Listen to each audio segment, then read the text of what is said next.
Салам достор, назарыңыздарда Аралаш Медиа. Бүгін сіздерге иллюзия обмана деп аталған қызықты тасманы қысқаша баяндап бермекчимин. Видеоны аяғына чейин көрүүгө даяр болсоңуз, биз баштадык.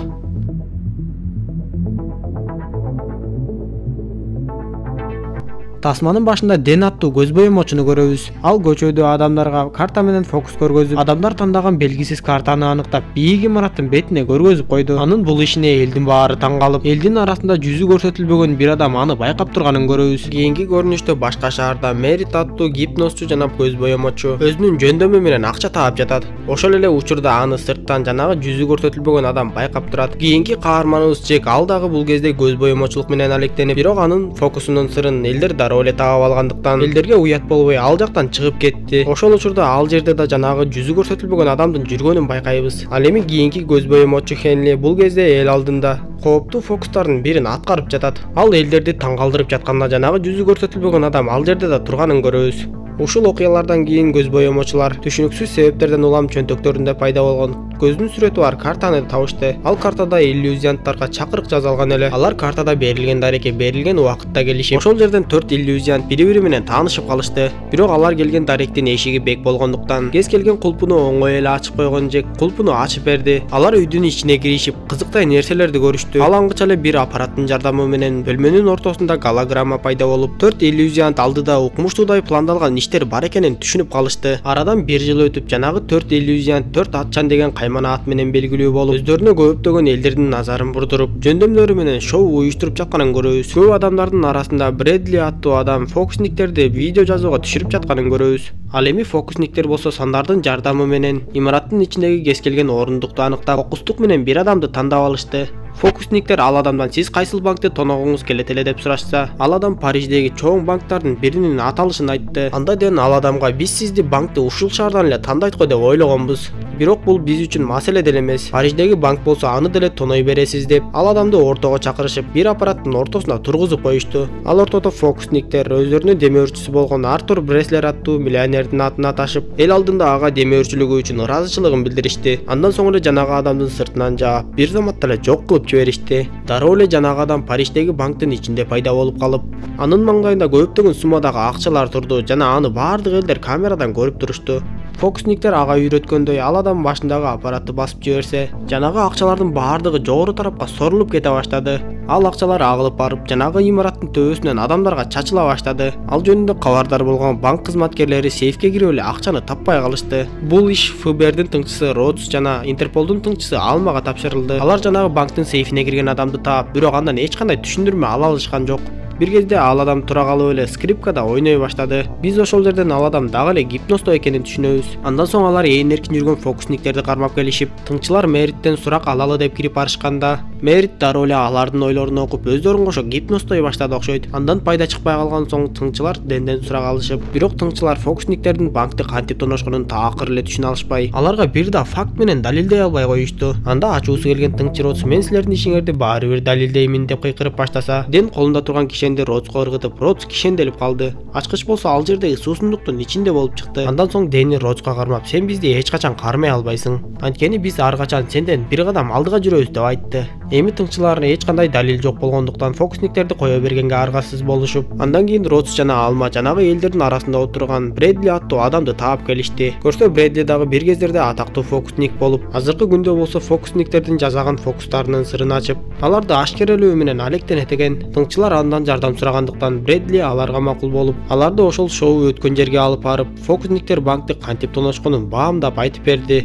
Көрсө жанагы аппаратта адам жок болуп кеткенде, ал жөн гана төмөнгө түшүп кетет экен. Төмөн жакта болсо банктын сейфи атайын даярдалып жазалган экен. Фокусниктер да жанагы тандалган адамды кокусунан тандап алышпаптыр. Алар ал адамды бир күн мурун эле гипноздогонго жетишип, ал адам сахнага чыгаар алдында дагы Мерит аны гипноздоп жатканын көрөбүз. Эми бул жагы түшүнүктүү, бирок алар банкты кантип тоноп кетишти деген суроого Брэдли, менин оюмча алар банкты эбак эле тоноп коюшкан. Алар баардыгын билишкен жана акча банктын сейфине кире электе алар ошол акчанын ичинде болушкан. Жана алар укмуштуудай план менен акчаны унаада тоношуп, ордуна болсо жасалма акчаларды коюп кетишкен. кетишкен. Ал эми жасалма акчалар болсо фокусниктердин эң жакшы көргөн иши. Анткени ал акчалар өрттөнгөндө абага сиңип жок болуп, артында эч кандай белгилер калбайт деп айтты. Бул кезде фокусниктер кийинки шоуну өткөрүү үчүн башка шаарга учуп баратышат. Тыңчылар да ал жака учуп келишип, фокусниктердин кийинки шоусунда аларды далил үстүндө кармаганга аракет кылып жатышат. Ошентип фокусниктердин кийинки шоусу да башталып, алар элдерге дагы бир канча таң калыштуу фокустарды көргөзүшкөндөн кийин алардын демөөрчүсү болгон миллионер Артур Бреслерди ортого чакырышып, имаратка кирген элдердин электрондук капчыктарына Артур Бреслердин 144 миллиондон ашык акчасын чачыратып которуп жиберишти. Элдердин баары бул жака өздөрүнүн электрондук көздүктөрү менен киргендиктен фокусниктердин ою ишке ашып, акчанын баарын элдерге таратып жибергенге мүмкүн болду.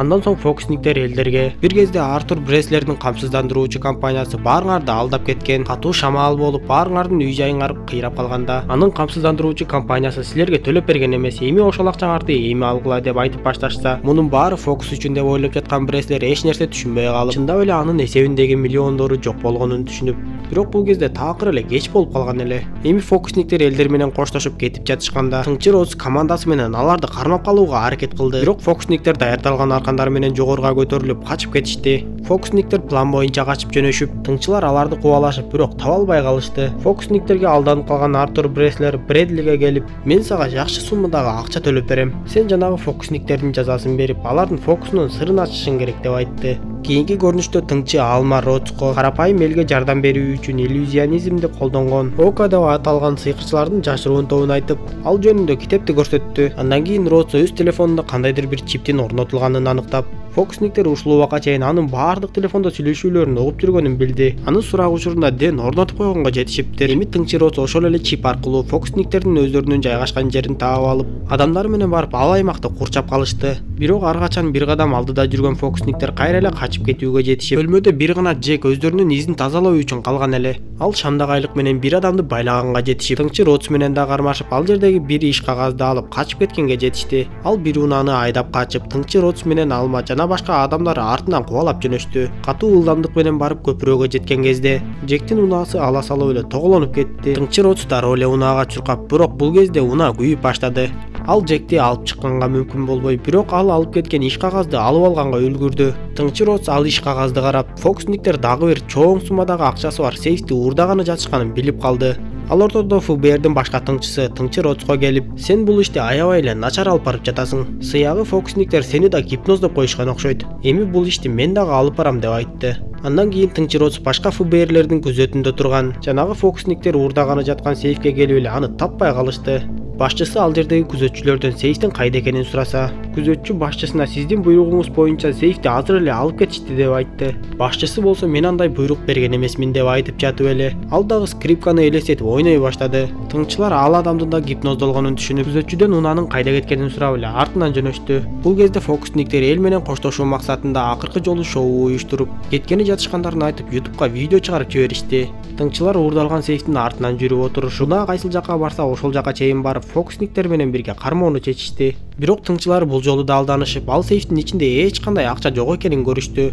Бул кезде фокусниктердин акыркы шоусуна болуп көрбөгөндөй эл чогулуп, тыңчылар жана полициялар ал жака жетип барышып, фокусниктерди кармап калуунун аракетин көрө башташты. Бардыгы аларды кармоо үчүн ичкерге кирип кеткенде, Алма Роцко фокусниктер дайыма биз ойлобогон жагы менен качышат. Ошол үчүн биз башка жолу менен баралы деп имаратка чыгып жөнөштү. Акыры эл көптөн күткөн фокусниктер да чыга келишип, полициялар аларды дароо эле кармап калалы деп аракет кылышып, бирок фокусниктер өздөрүнө окшогон эле курчактарды чыгарып жибергенин көрөбүз. Ошол кезде иллюзионттар имараттын экинчи тарабынан чыга келишти. Алар дароо эле эл менен коштошуп, андан ары качып жөнөшүп, үчөө тең бийик имараттан секиргенде акчага айланып, элдерге чачырап кетти. Бул алардын дагы бир татаал фокустарынын бири болуп, чынында алар имараттын үстүндө качып баратканын көрөбүз. Ошентип эки тыңчы бул жолу да фокусниктерди кармай албай калышып, бирок эмнегедир Алма бул нерсеге ачуусу деле келген жок. Ошол жерден биз эки тыңчы бири-бирин сүйүп калганын түшүнөбүз. Андан кийин тыңчылар элге чачылып жаткан акчалар жасалма акчалар экенин билишти. Ал акчаларда фокусниктердин сүрөттөрү бар болчу. Кийинки көрүнүштө Бредли унаасына кайтып келип, унаасын ачса, фокусниктер тоноп кеткен сейфтеги чыныгы акча анын унаасына толтурулганын көрдү. Ошол эле замат ал жерде полиция пайда болуп, Бредлини кармап кетишти. Тыңчы Роц Бредли менен сүйлөшүүгө келип, экөө темир тордун ичинде жалгыз калышты. Бредли дароо эле Ротско актанып, фокусниктер атайлап мени ушундай жагдайга калтырып кеткенин сен жакшы билесиң деп айтып, абакта отуруу мөөнөтүн азайтууга аракет кылып, иллюзианттар тыңчыларды кантип алдап кеткендеринин сырын ача баштады. Көрсө тыңчылар тийиштүү жерден сейфти таппай калышканда, иллюзианттар тыңчыларды жасалма сейф менен алаксытып кеткен экен. Алар сейфтин аркасынан кеткенде, иллюзианттардын бири дал ошол жерге келет. Көрсө сейфти алып кетишпей эле ал күзгүнүн аркасында турган болот. Күзөтчүлөр жана тыңчылар алданып, жасалма сейфтин аркасынан кеткенде, биз ал жерге өлүп калган жек тип-тирүү бойдон эле шашпастан келип, акчалардын баарын алып кеткенин көрөбүз. Ал эми анын өлүмүн да фокусниктер кылдаттык менен уюштурушкан. Бредли ушунун баарын Ротско болжолдоп айтып берди. Иш чындап эле Бредли айткандай болуп, бул кезде 4 фокусник чогулуп бир жерге келишти. Фокусниктер аларга берилген планды аягына чыгышып, карталарын бириктиришти. Бредли Ротско 4 фокусник эле ушунун баарын кылып коюшу мүмкүн эмес. Булардын сөзсүз түрдө 5-чиси бар. Бирок мен аны таап, бул фокусниктердин сырларын ача албадым. Менин оюмча ал тергөөчүлөрдүн же тыңчылардын арасында болушу мүмкүн. Анткени ФБР ар дайым фокусниктерден 3-4 кадам артта жүрүп, анан да тескери жактарга кетип калып жатышты деп айтып жатып эле, артын карап темир тордун ичинен тыңчы Ротсту таппай калды. Ал тыңчы Ротстун сыртта пайда болгонун көрүп, тыңчы Ротс фокусниктердин 5-чиси экенин түшүнүп калды. Көрсө тасманын башындагы жүзү көрсөтүлбөгөн адам тыңчы Ротс болуп чыгып, ал фокусниктерди чогултуп, акыры чоң планды ишке ашырды. Көрсө Ротстун атасы Шрайк кезинде атактуу фокусник болгон экен. Шрайк эң кооптуу фокусту аткарып, колпуланган үкөктүн ичинде сууга түшүрүлүп, бирок ийгиликсиз болуп көз жумган. Бредли болсо Шрайктын фокусунун сырын ачам деп жатып, анын өлүшүнө себепкер болгон. Ошол үчүн Ротс Бредлиден өч алып, аны абакка отургузуп, ошондой эле камсыздандыруучу акчаны төлөп бербеген Артур Бреслерди жана атасынын чөгүп кетиши үчүн сейф жасаган компаниянын да жазасын ушундайча берди. Кийинки көрүнүштө 4 иллюзионистти тыңчы Ротс тосуп алып, силер берилген тапшырманы мыкты деңгээлде аткардыңар. Эми силер Ока деп аталган сыйкырчылардын тобуна кабыл алындыңар деп айтып, иллюзионисттер болсо тегеренип жаткан аянтчага секирип, Ротстун артынан жөнөштү. Тасма ушундайча соңуна чыгат достор. Видео жаккан болсо мага жакты белгисин басып, досторуңузга таратып койгонду унутпаңыз. Кийинки видеодон көрүшкөнчө аман болуңуздар.